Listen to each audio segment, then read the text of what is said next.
我只是踩扁了幾隻地上的蟲子，卻被周圍的人當成神經病，因為在他們眼裡，那些蟲子是不存在的。我確實是個精神病人，但和別的精神病人不同，我是自己要求住進精神病院的。還記得那天和平時沒什麼兩樣，直到我突然看到一個全身漆黑的怪物趴在一個人身上。更讓我驚恐的是，怪物似乎意識到了我在看他一樣，對我露出一個猙獰的笑。我感覺自己整個人都不好了。當然，不好的很有可能是我的眼睛，或者是我的大腦，因為我看到周圍的人群变了，隨處可見的都是怪物，長着狗頭的人，擁有蛇尾巴的人，還有沒有臉的人。這時我發現那個黑乎乎的怪物離我越來越近，我驚恐地想要後退，卻發現自己怎麼也動不了，手像被什麼控制似的伸進了口袋裡，裡面有個硬邦邦的東西，不知道是什麼。之後的事情我完全沒有印象了。我醒過來的時候已經在警察局，警察冷冷地看着我。姓名？张順。我只是一個普普通通的小職員，面對警察的時候還是會不自覺地聽從。年齡？30。和被害人是什麼關係？被害人？我茫然地看着对面的警察，這是什麼意思？手槍是怎麼來的？殺人動機是什麼？我回答不出來這個問題，因為我什麼都不知道。被害人、警察、手槍、殺人動機，這些名詞對我來說就是電視上法制頻道裡面存在的東西。手槍上有你的指紋，而且目擊者也不少。能讓我見見目擊者嗎？警察答應了，目擊者很快就帶了過來。我的心情有些忐忑，很想知道他是否能看到那些怪物。在他的描述中，事情經過是這樣的：當时我從口袋裡拿出了一把槍，然後對準了一個路人。所以從口袋裡摸到的硬邦邦的東西是手槍嗎？我不合时宜的偏題了。你還有什麼想說的？難道我真的殺人了？可為什麼我沒有一點印象？還有我為什麼要把手伸進口袋呢？更重要的是，我根本就沒有槍啊！我連養活自己都困難，又去哪裡弄來一把槍呢？我把這些疑問都告訴了警察，可他似乎並不感興趣。被害人和你是什麼關係？我不認識什麼被害人。坦白从寬，抗拒從嚴。這時候我突然發現目擊者笑了，是得意的笑。警察注意到了我的目光，讓目擊者離開。在目擊者轉身之後，目擊者的背後竟然拖着一條像蠕蟲一樣的尾巴，在他走動的時候，尾巴就在他的身後蠕動。等他走到門口，回頭衝我露出一個充滿惡意的笑。我驚恐地起身，用手指着目擊者的尾巴。你看到了嗎？警察根本不理會，勒令我馬上坐下。我害怕極了，看來外面並不安全。人是我殺的，請把我關起來。可你說你不認識被害人，也沒有槍。不，我有槍，那個人就是我殺的。你不要激動，我們是秉公辦案，不會放過一個壞人，也不會錯抓一個好人。有什麼隱情盡管說出來。你好像很害怕剛才離開的目擊者。我說不出話了。雖然我能看見那條尾巴，但別人看不見，說出來一定會被當成神經病。對了，神經病，眾所周知，和常人不一樣的是神經病。如果外面滿是各種各樣的怪物，那麼不一樣的就是正常人。後來我如願以償地進入了一家叫三院的精神病院。更讓我驚喜的是，這裡的醫生和護士都挺正常的。作為一個有前科的精神病人，我獨自住在一間病房，嚴格按照護士的指示行事，不吵不鬧，按時吃藥。雖然我真的沒有病，不像隔壁的患友，總是弄出一些奇怪的動靜。走出病房，外面就是院子了。院子裡的草坪非常整齊，因為有個病友每天都會修剪。並不是精神病院壓榨他本是一個人人羨慕的教授，卻極度厭惡自己的工作，同時又有強迫症，所以在他的自我暗示下，他忘記了一切，只想做修剪草坪這一件事。腦子好使的人真是奇怪。我搖搖頭，看向草坪中央的女孩，她和教授一樣，每天都會準時出現在院子裡。她以為自己是一朵花，如果護士不把她拉進病房，她就會一直蹲在草坪裡，只有在教授修剪到她身前的時候，才會稍微挪動一下身體。在我看來，她確實是一朵花。我能看到她頭頂的花苞。第一次看到她的時候，我嚇了一跳，還以為連精神病院都不安全。後來看花苞沒有任何反應，才慢慢放下了恐懼。有時候我會和她聊天，問她是什麼顏色，喜歡什麼樣的天氣之類無聊的問題。她說她是綠色的。我注意到她頭頂的花苞確實是綠色，所以我覺得她沒有病。精神病院的人數不多，但伙食還不錯，分配飯菜的也是病友。來精神病院之前是一名教師，因為傷害了好幾名幼兒被抓，最後判定是精神病人。他看上去很溫柔，一點都不像殺人犯。我原本以為他和我一樣都是被怪物控制的，還特意試探了一下，可惜沒有任何結果。我走到老位子上坐下，剛準備吃，一個醫生走了進來，他指着身後跟着的一個青年，告訴大家這是新來的護士。大家好，我叫李玉。很好，以後把這裡當成是自己家就行，也不用害怕這裡的病人。等熟悉之後，你會發現他們其實很可愛。我对這個小插曲並沒有多大的興趣，但是我發現這個新來的護士竟然住進我另一個隔壁的房間。這裡是病房啊，護士怎麼會住在這裡呢？難道她不是護士？那麼她又會是什麼病呢？第二天，新來的病友沒有出門，而是暴躁症的房間傳來響動，裡面喊着“走開，不要過來”之類的話。看來暴躁症也是由被害妄想症引起的，因為恐懼，所以才变得暴躁。等我出門的時候，意外地見到了從不出門的暴躁症。他臉色蒼白，滿頭白髮，皮膚也是皺巴巴的，看上去很蒼老。我不好推斷他的年紀。等吃早餐的時候，我才知道是他的父母來看他了。可他們看起来頂多只有40多歲。如果是真的，暴躁症除了被害妄想症之外，還患有衰老症嗎？這個人還真是夠倒霉的。我突然發現地上出現了很多黑色的小蟲子，這些小蟲子就像有什麼目標一樣，連成一線，整整齊齊地排着隊往前走。在他們路過我的時候，我抬腿一腳踩下去，打頭的小蟲子被我踩扁了不少，但是後面的蟲子並沒有停留，繼續往前爬。我不停地踩着地上的蟲子，無意間一抬頭，我發現有很多人都在看着我，那目光就像在看一個神經病。除了暴躁症，暴躁症的目光中充滿了崇拜、驚喜、感激，看着我的眼神就像在看一個神靈。我忽然意識到了一點不对，就像怪物、花女頭上的花苞，這些東西是別人看不到的。難道地上的蟲子在別人眼裡也是不存在的嗎？護士這時跑了過來，正好站在了蟲子的必經之路上，但他卻絲毫沒有感知。我就知道自己應該怎麼做了。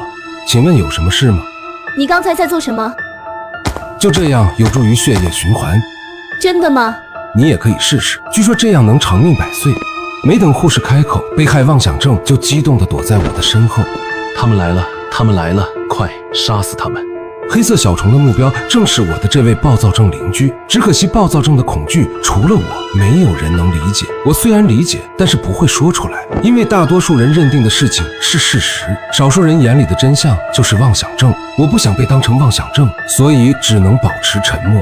暴躁症很快被趕來的醫生和護士控制了起來，他的父母流着淚看着他被護士們帶走，而我被無視了。畢竟我的發病和暴躁症比起來太微不足道了。看着暴躁症的父母，我有些於心不忍。有時候人就是這樣，明明自己的處境都不妙到了極致，卻還有心情同情別人。你們知道你們兒子是什麼時候開始發病的嗎？暴躁症的爸爸拉着暴躁症的媽媽往後退，我剛才踩蟲子的行為就像在發病，畢竟在他們眼裡我就是個神經病。暴躁症的媽媽走了過來，她很在意他人對兒子的關心。是在1年前去旅遊回來就變成這樣子了，他那時候只有17歲啊，我可憐的孩子。1年前17歲，所以說暴躁症現在只有18歲，可是他看上去就像80歲，不是比80歲還要老。1年的時間變成這樣，看來那些蟲子吸食的並不只是他的血。小韓剛剛不是說要你保護他嗎？他發病的時候從來都沒有接近過別人，我求求你，求求你救救我兒子。我扶起了小韓的媽媽，不敢直接答應。那個虫子我雖然看得見也能踩死，但是源源不斷的蟲子怎麼可能全部消滅呢？小韓的爸爸衝着我道了聲謝，就帶着小韓的媽媽離開了。我們還年輕，還可以再生一個孩子，但是你一定要振作起來。我們的孩子沒了，但是我還在，你不能讓我再失去你。我嘆了口氣，這就是人性。回病房的時候，我還是沒忍住去查看小韓的情況，可等我進去，根本看不到小韓的樣子了，只能看到一個黑色的大球。他的呼吸很微弱，脈搏跳動得很慢，就像陷入了冬眠狀態的動物一樣。蟲子組成的球確實是靜止不動的，就像是繭。我想我猜錯了，這些蟲子似乎並不是要吞噬它。1個月後，小韓始終沒有醒過來，或者說是沒有從蟲子球裡爬出來的跡象。不過那些蟲子倒是有了一些變化，我發現地上散落了很多蟲子的屍體。難道蟲子死了？我捏起一隻繭上的蟲子，仔細查看，是活着的沒錯，但是蟲子的反應很遲鈍，有點像生命力快要耗盡的樣子。之後的每天，病房的地上都会多一层虫子的尸體，虫茧也越来越薄了。我有點迫不及待，不知道小韩现在变成什么样子了。直到这天，我推開隔壁的門，地面上散落着蟲屍，但是病床上空蕩蕩的，沒有人。人沒了，是被吃掉了嗎？還是……恰好這時護士走了進來。今天清早，小韓的父母就把他接走了。接走？對，小韓雖然沒有醒過來，但是身體明顯變好了。他的父母認為他的病已經快好了，就把人接走了。果然嗎？那些蟲子的生命力果然過渡到了他的身上，就是不知道他的衰老是為了什麼。不過這些都跟我沒有關係了。再次見到小韓是在2個月之後，他是回來捐款的，臉色紅潤，精神也很好，和正常的18歲的少年沒什麼兩樣。除了他的肚子，他不胖，但是他的肚子卻微微隆起，把衣服頂出來一個弧度，和懷孕挺像。後來小韓找到了我道謝，他感知得到我每天都去看他。恭喜你恢復了。你知道的，這並不是什麼好事。不管怎麼說，還是要恭喜你，你的母親對你很好，以後對她好點。她已經懷孕了，而且我……再見，也許我過不了多久還會回來的。那就希望你不會再回來吧。等小韓走後，那個以為自己是護士的李玉笑嘻嘻地找到我。早上好啊。現在是傍晚了。起初我以為他的病只是分不清白天和晚上，這還不算嚴重，直到他突然過來捂住我的嘴。別說話，他們會聽到。特麼果然有病。在很遠的地方有群鳥升起，不過這時候鳥不是應該歸巢嗎？還有這麼遠的距離，自己到底是怎麼聽到聲音的？難道這是他搞的鬼嗎？對他們來說，這就是早上，現在他們正要取覓食。我有些心驚，退後幾步和他保持距離，然後看向他的身後，沒有翅膀，他是正常人，但是……你很特別。我其實和很多人說過同樣的話，但是他們感覺我是精神病，包括我的家人。他們騙我說送我來體驗生活，其實我都知道這裡是精神病院，他們以為我有病。你確實有病，既然知道這裡是精神病院，就要老老實實的配合治療，只不過是一個試圖引起別人注意的中2期孩子罷了。至於鳥飛起的聲音，有很多方法都能做到，不是嗎？你以為我是在說謊？難道不是嗎？當然，不過既然你不相信我，我就沒什麼好說的了。說完，李玉就走開了。原來真正的精神病是這樣的嗎？3院終於有個真正的精神病了。這時花壇後面走出一個人，他是一隻蝙蝠。蝙蝠？為什麼這麼說？他是蝙蝠。好吧，如果是別人，我也許會爭辯，但說話的人很特殊，他了解3院所有的精神病人，就連每次我問他明天吃什麼飯，他都能說出來，並且每次都能說對，就像是一個先知。明天會下雨，不要曬衣服。第2天果然下雨了，教授躲在亭子下面一直看着草坪，而花女意外的沒有出現。不過我想起了先知的話，今天真的下雨了。那麼李玉呢？他真的是蝙蝠嗎？我決定去李玉的房間看看。後來我躲在房間裡偷看，發現他的肩膀上多了一個黑影，看樣子像一隻黑色的蝙蝠。李玉還伸手摸了摸，說明他知道蝙蝠的存在。那麼那東西到底是所有人都能看到，還是和那些看不見的怪物一樣呢？沒等我弄明白李玉的蝙蝠，我發現花女今天又沒有出現，很奇怪，平時她都蹲在草坪下待一整天的。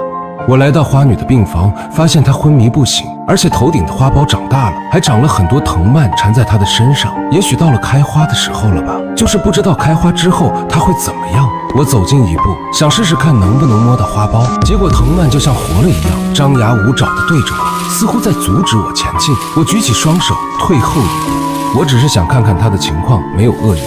也不知道是我退到了安全的範圍，還是我說的話起了作用。藤蔓再次沉寂，看來新長出來的藤蔓是有意識的。那麼花苞是不是也有意識呢？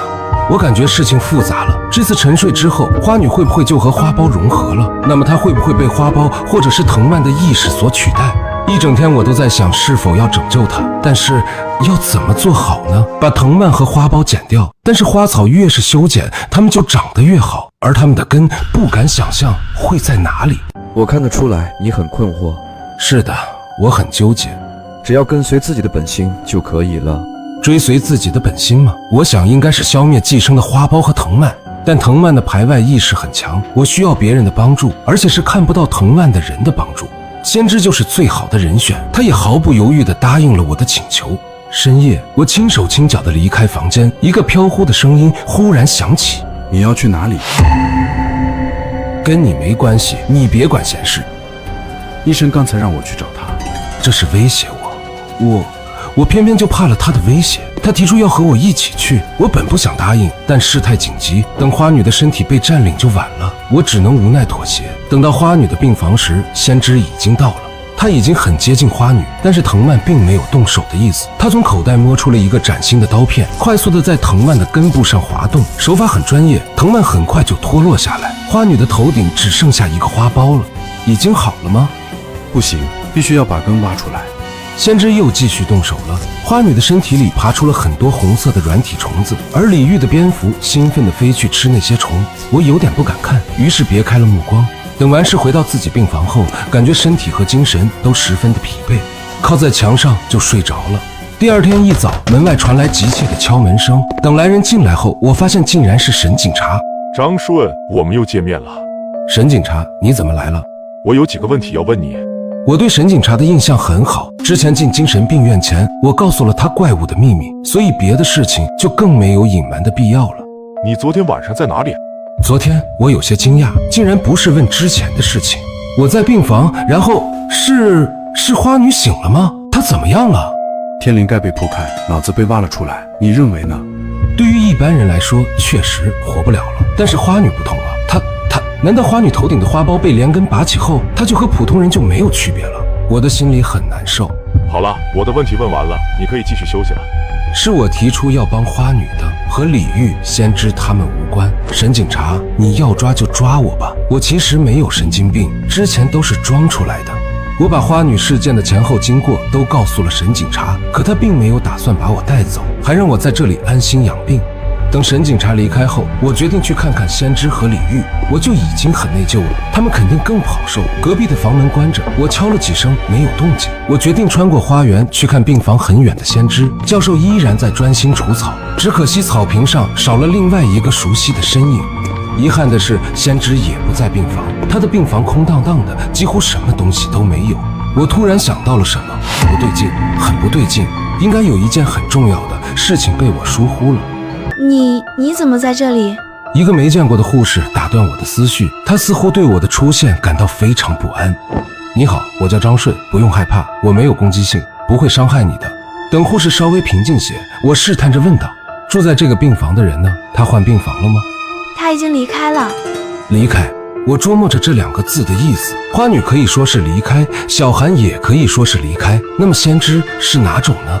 對，他已經離開了，你先回去吧，說不定他什麼時候有空就來看你了。那麼就是離開精神病院的意思了。我走出病房，雖然知道先知安好，但是不知道為什麼，我總感覺有點不安。一晃幾天的時間就過去了，我總是坐在花園的石凳子上發呆，感覺自己現在就像是一隻被圈起來的動物，只想逃出這個牢籠，用念練牢籠的安全。突然我後面的樓裡傳來一聲尖叫，我有一種不好的預感，我必須去看看。走過一個拐角，又走了一個向下的樓梯，來到一條長長的走廊，走廊盡頭的門是開着的，站了好幾個穿着白大褂的醫生和護士，他們的表情都很嚴肅，和我平時看到的樣子完全不同。房間中間的床上有一個人被奇怪的方式綁着，赫然是護士說的已經離開的先知。我想過去解開先知的束縛，可突然一股酥麻的感覺傳來。張順，天黑了，該回房間休息了。我有點恍惚，木然的起身，直到回到房間後，意識稍微清醒了一些。天黑了，不對，明明怎麼着來着？記憶是空白的，我對這一整天發生的事情都沒有印象，不，準確的應該說是好幾天。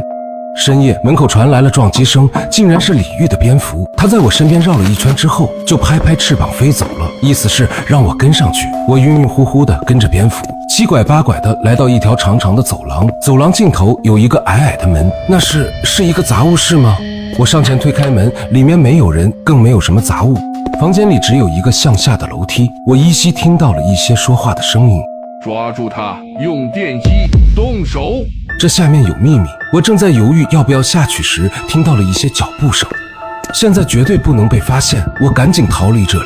第二天一早，我決定先找先知問問情況，可他一直沒來餐廳吃飯。路過花園，草坪依然很整齊，但是好像少了什麼東西。少了什麼呢？我想不起來了。我失落地坐在了石凳上。這時，一個年輕女孩走了過来，看上去很面熟，但是我確定自己並沒有見過她。我叫曲晶，是新來的護士，我們見過的。見過嗎？是2天前嗎？不，大概有1個星期了吧。我當時還以為你……呵呵，是我誤會你了。你要找誰？或許我可以幫你。找先知。对面1樓離開的那位病人嗎？他已經離開了，我前幾天和你說過的。我不知道為什麼，我不想告訴他我失憶的事情。你們好像關係很好的樣子，每次見你的時候，你都在找他。關係好嗎？我想不是的，我每次找先知都是需要他的幫忙。對了，就是幫忙。這麼說，幾天前我遇到了自己不能解決的事情，那麼會是李玉的事情嗎？有需要幫忙的地方可以找我，我會盡量幫助你的。好，我隨口回答，這種話聽得太多了，要是當真就太蠢了。我是認真的，只要有需要幫助的，都可以告訴我。她的笑容很美，和其他護士、醫生刻意偽裝出來的和善完全不同。我的心莫名的有些悸動。等回去的路上，我看向草坪，才想起來少了什麼。花女没有蹲在草地上，我決定去探望她。可病房裡空無一人，這就奇怪了。先知離開，花女也離開，我有些納悶，失去記憶的這幾天到底發生了什麼？怎麼這麼多病人都好了？正想出去，我聽到了外面有陌生的聲音。进度怎麼樣？一切順利，沒有出現排斥現象。那隻蝙蝠找到了嗎？沒有，我會盡快找到。我想我知道蝙蝠找我的原因了。